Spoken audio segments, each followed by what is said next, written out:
Chapter 13, number 63. Consider a meter stick that oscillates back and forth about a pivot point at one of its ends. A is the period of a simple pendulum of length L equals 1 greater than, less than, or same as period of the meter stick, and explain. B, find the length L of simple pendulum that has a period equal to the period of the meter stick. So what we have is a meter stick whose length I'm going to call L, even though we know it's 1 meter. And it's suspended from this pivot point, which means its center of mass is the distance 1/2 L from the pivot. And we're going to use the period length relation for the physical pendulum, meaning not simple pendulum, which is that the period is 2 pi times the square root of I about the pivot point over mg distance to the pivot point. And from chapter 10, you might remember there's at least a chart you can look up that I is going to be 1/3 ml square. And as we just saw, D is going to be 1/2 L. So this is 2 pi, and if we start gathering some stuff up here, we'll have root, one of the L's will cancel.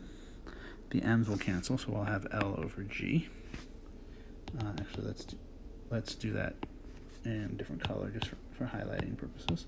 We'll get L over G because one of the L's cancel and the M's cancel. Right. This guy cancels with that, and this guy cancels with that.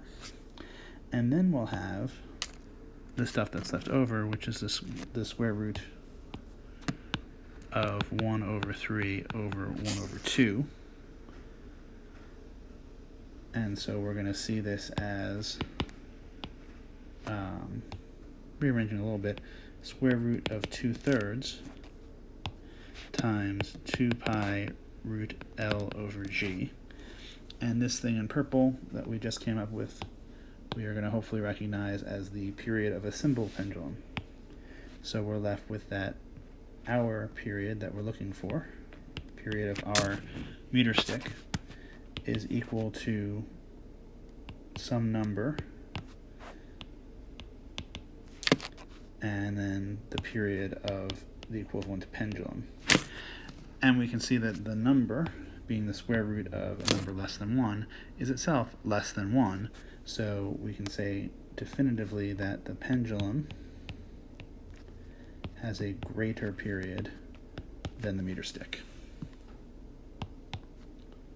which is part A. And then for part B, we should clean up.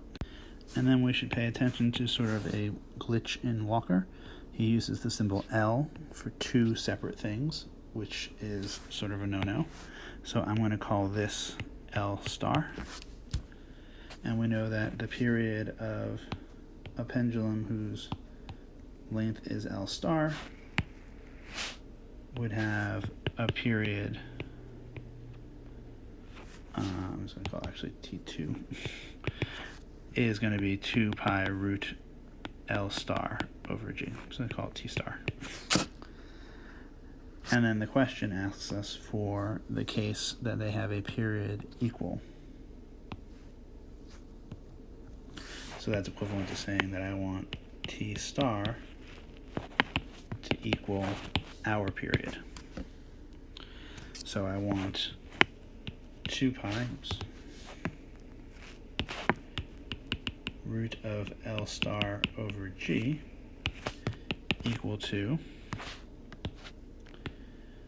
square root of 2/3 times 2 pi times root L over G.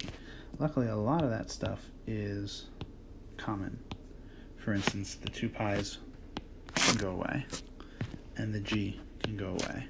So this becomes instead just the root of L star, and I want that to be equal to the root of 2/3 times the root of L. And then, of course, I'm just going to do the usual kind of tricks that you would do. For instance, we're going to square both sides, remembering that we need to square everything on each side. That's going to give us L star on the left. And then when I get the square of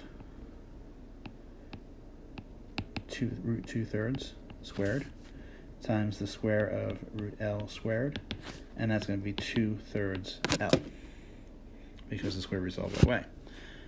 But then now we know, of course, to highlight that it's a meter stick, so L equals 1 meter. And so we're left with that L star would be